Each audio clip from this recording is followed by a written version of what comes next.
Hey guys, it's Shotgun here from Nothing But Tech, and in today's video, I'm going to be giving you my first impressions on this guy.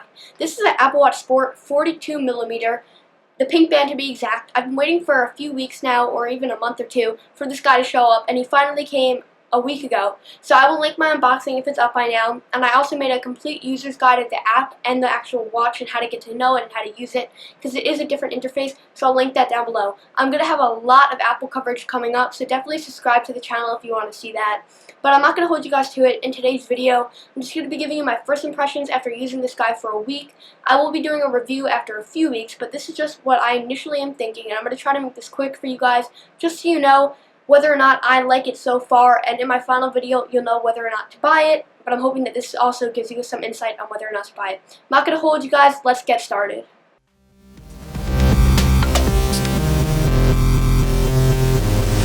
I've been using this watch for about a week now, and over this week I've gotten the same question: is it overpriced for what you're getting?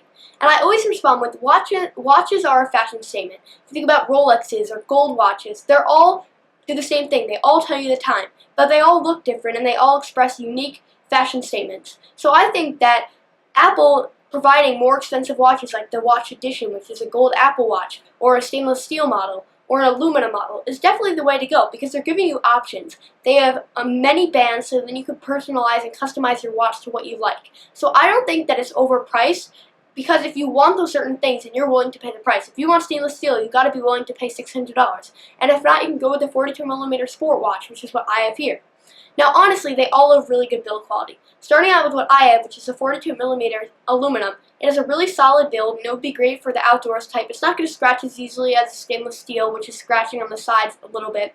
The only issue is it does not have a sapphire screen, so you might want to throw in a screen protector. It does have INX glass, which is a little bit more prone to scratching, but is more shatter resistant and shouldn't get as many chips, and it shouldn't shatter as easily if you hit it into like a wall or something.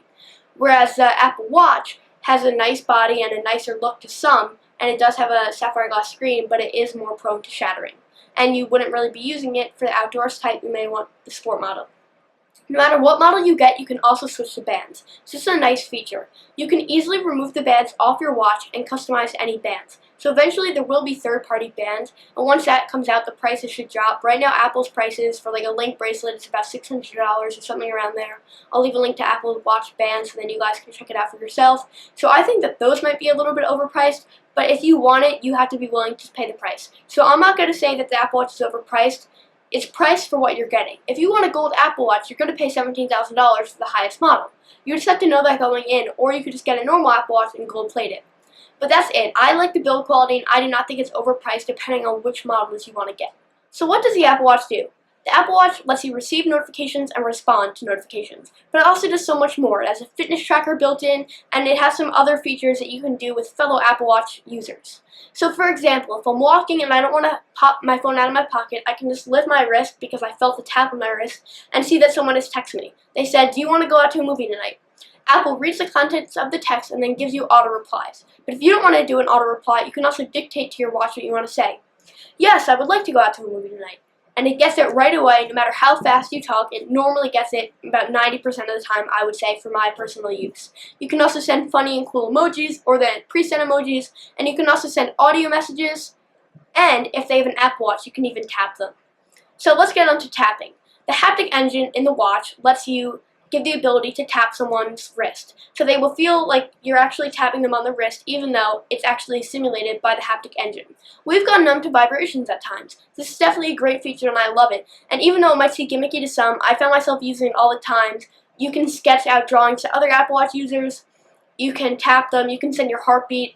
Speaking of heartbeat, the Apple Watch has fitness all built in. So you can track your steps, your motion, how many calories you burned, and what your heart rate is. So it has 2 sensors on the back. It actually has 4, but only 2 are in use right now. And those 2 sensors are very accurate when measuring your heartbeat, and I found them to work perfectly almost every time. You just have to keep your wrist still, and it should work. And it's in the glances. So you can just swipe up on your screen, move a few glances, and then get it right away. This has just been it of my first impressions, but so far I am loving the Apple Watch, and I'm loving how easy and convenient it is to reply to notifications and to call and text people. I love it so far, but I'll let you guys know my full review, what my final thoughts are. Thank you guys so much for watching. Leave a like on this video if you enjoyed it. Leave a comment down below what other Apple coverage you would like to see. And that's really been it. The full review will be out in a few weeks. Thank you for watching.